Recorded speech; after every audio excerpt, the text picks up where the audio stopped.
दिल्ली की हवा में आज कुछ ऐसा तनाव तैर रहा है जैसे शहर खुद किसी बड़े धमाके की अगली गूंज सुनने का इंतजार कर रहा हो।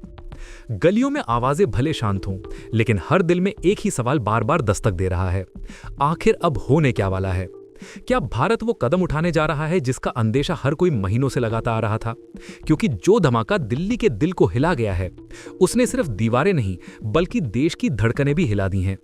उस धमाके के बाद अब किसी को जरा सा भी शक नहीं बचा। खेल एक नए खतरनाक स्तर पर पहुंच चुका है और यही वो चिंगारी है जो शायद किसी बहुत बड़े तूफान की शुरुआत साबित होने वाली है। सरकारी मीटिंगों की तेज रफ्तार, सेना की अचानक बढ़ी मूवमेंट और दिल्ली की सुरक्षा में आई सख्ती, सब एक ही बात की तरफ इशारा कर रहे हैं। ये हमला एक छोटी सी हरकत नहीं था, बल्कि भारत को किसी बड़े जवाब की तरफ धकेलने की सोची समझी कोशिश थी। अब सवाल सिर्फ एक है, भारत कब और कैसे जवाब देगा? लोगों के मन में अब एक ही आवाज गूंज रही है, भारत इस बार चुप नहीं बैठेगा। और सरकार का मौजूदा रुख भी यही बताता है कि मामला अब सिर्फ बयानबाजी का नहीं, बल्कि कुछ ऐसा होने वाला है जो आने वाले सालों में इतिहास की सबसे बड़ी घटनाओं में दर्ज हो सकता है। इसीलिए हवा में एक नाम पहले से ज्यादा तेजी से घूम रहा है, ऑपरेशन सिंदूर 2.0। क्या यह महज अफवाह है या किसी बड़े आने वाले कदम का संकेत? यही सवाल अब हर भारतीय के दिमाग में घूम रहा है और हर तरफ अनुमान लगने लगे हैं कि भारत अब एक ऐसा कदम उठाने वाला है जिसका इंतजार करोड़ों लोगों ने बरसों से किया है। और इस बार इंडिया पूरा मूड बना चुका है कि अब जड़ पर वार होना जरूरी है।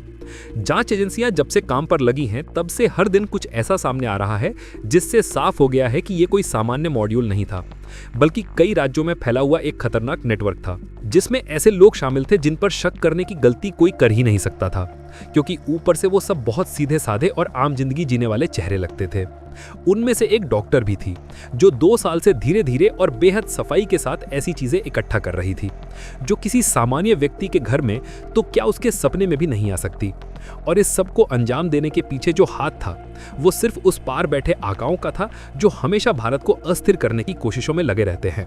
और जब फरीदाबाद में 2900 किलो अमोनियम नाइट्रेट मिला, तो पूरा देश समझ गया कि अगर ये विस्फोटक अपने असली मकसद तक पहुंच जाता तो शायद दिल्ली ही नहीं बल्कि कई और शहर भी आज तबाही का चित्र बन चुके होते।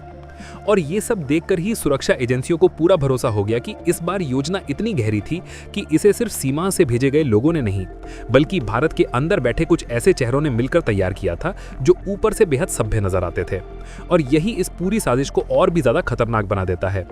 इस नेटवर्क में सबसे चौंकाने वाला नाम था डॉक्टर शाहीन शाहिदा का, जिसके बारे में जानकर पूरा देश हक्का बक्का रह गया, क्योंकि डॉक्टर का काम होता है लोगों की जिंदगी बचाना। पर यहां तो 2 साल से अक्षरशः ऐसी तैयारी चल रही थी जो हजारों लोगों की जिंदगियां एक झटके में खत्म कर सकती थी। और ये सब उस लेडी ब्रिगेड का हिस्सा था जिसे जैश ने पिछले कुछ सालों में खड़ा किया है और जिसकी कमान मसूद अजहर की बहन के हाथ में बताई जा रही है। और ये बात अपने आप में पूरे प्लान की गंभीरता को दिखाती है कि पाकिस्तान की जमीन से भारत के खिलाफ ये पूरी चाल एकदम सोच समझकर चली जा रही है। डिफेंस एक्सपर्ट साफ कह रहे हैं कि इस पूरे मामले की जड़ अगर कहीं है तो वो पीओके में और खासकर हाजी पीर दर्रे में है, क्योंकि पिछले कई सालों से यही दर्रा सबसे बड़ा लॉन्चिंग पॉइंट बना हुआ है, जहां से घुसपैठिए भारत की तरफ आते हैं और सर्दियों का वक्त आते ही पाकिस्तान वहां से अपने लोगों को धकेलकर जम्मू कश्मीर में हलचल मचाने की कोशिश करता है। और अब दिल्ली में जो हुआ है उसके निशान भी सीधे वहीं तक जाते दिख रहे हैं, जिसके बाद अब भारत का गुस्सा किसी सामान्य प्रतिक्रिया से आगे जाने को तैयार है। दिल्ली में हुए विस्फोट भारत के लिए एक तरह का संकेत था कि अब समय आ चुका है कि सिर्फ हमले रोकने की कोशिश करने से कुछ नहीं होगा, बल्कि इस पूरे खेल की जड़ को काटने के लिए एक बड़ा कदम उठाना पड़ेगा।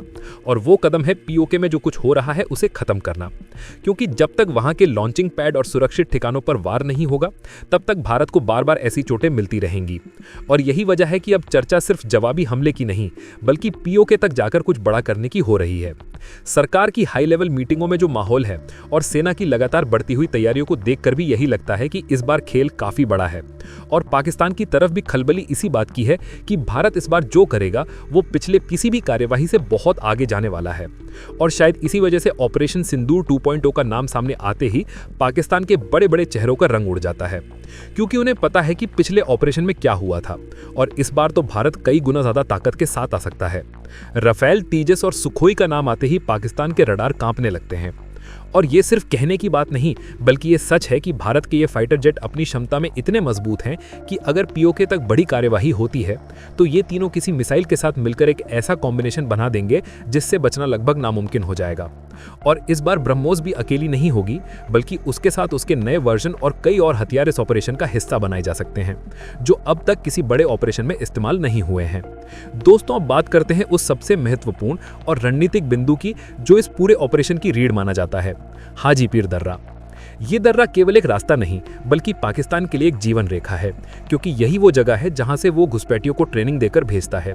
और यही वो रास्ता है जिसे भारत ने 1965 की जंग में अपने खून पसीने से जीता था, लेकिन बाद में गलती से इसे वापस कर दिया गया। और अब कई विशेषज्ञ मानते हैं कि अगर भारत के हाथ हाजीपीर एक बार फिर आ गया तो पीओके का पूरा सैन्य संतुलन भारत के पक्ष में झुक जाएगा और पाकिस्तान को किसी बड़े हमले से पहले ही हार जैसा महसूस होने लगेगा। हाजीपीर पर कब्जे का फायदा सिर्फ सेना को नहीं, बल्कि रणनीतिक दृष्टिकोण से भी बहुत बड़ा है। कश्मीर के किसी भी क्षेत्र में पहुंचने का समय घट जाएगा, सैनिकों की सप्लाई बढ़ जाएगी और भारत को तुरंत ऐसे पॉइंट मिल जाएंगे जिनसे वो पीओके के कई हिस्सों पर नजर रख सकेगा। और ये बात पाकिस्तान भी जानता है। अब सवाल ये उठता है कि अगर भारत हाजीपीर तक पहुंचा तो क्या पाकिस्तान चुप बैठ जाएगा? और क्या चीन, जो पाकिस्तान का कंधा बनकर हमेशा खड़ा रहता है, वो इस बार दूरी बनाए रखेगा? इसका जवाब विशेषज्ञ साफ देते हैं कि इस बार हालात अलग हैं। चीन को खुद अपनी सीमाओं में कई समस्याओं का सामना करना पड़ रहा है और भारत की पूर्वी सीमा पर भारतीय सेना की ताकत ने चीन को पहले से ज्यादा सतर्क कर दिया है। ऐसे में चीन खुली लड़ाई में कूदने से पहले 1000 बार सोचेगा, क्योंकि उसे भी पता है कि भारत 2 मोर्चों पर टक्कर लेने से पीछे नहीं हटेगा। और दोस्तों, भारत भी कोई जोखिम उठाने नहीं जा रहा है। सूत्र बताते हैं कि पूर्वी सीमा पर भी जवानों की तैनाती बढ़ा दी गई है और लद्दाख से लेकर अरुणाचल तक आर्मी, एयरफोर्स और पैरा यूनिट्स की लगातार मूवमेंट दिख रही है।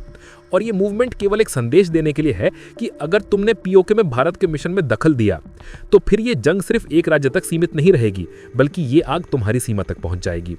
अब आते हैं उस बात पर जिसके बारे में सबसे ज्यादा चर्चा है। आखिर ऑपरेशन सिंदूर 2.0 कब शुरू होगा और इसका पहला वार कैसा होगा? दोस्तों, हमारी जानकारी के अनुसार अगर ये ऑपरेशन शुरू होता है तो पहला चरण एयर स्ट्राइक का होगा, यानी भारत पहले उन ठिकानों को तबाह करेगा जहां से पाकिस्तान अपने लोगों को ट्रेनिंग देता है। लश्कर, जैश और कई दूसरे गुटों के ठिकाने सबसे पहले निशाने पर होंगे और इन स्ट्राइक्स में राफेल, तेजस और सुखोई अपनी भूमिका निभाएंगे। जिसके बाद दूसरा चरण जमीनी सैनिकों का होगा, जिनका सबसे पहला लक्ष्य होगा हाजीपीर को घेरकर कब्जा करना।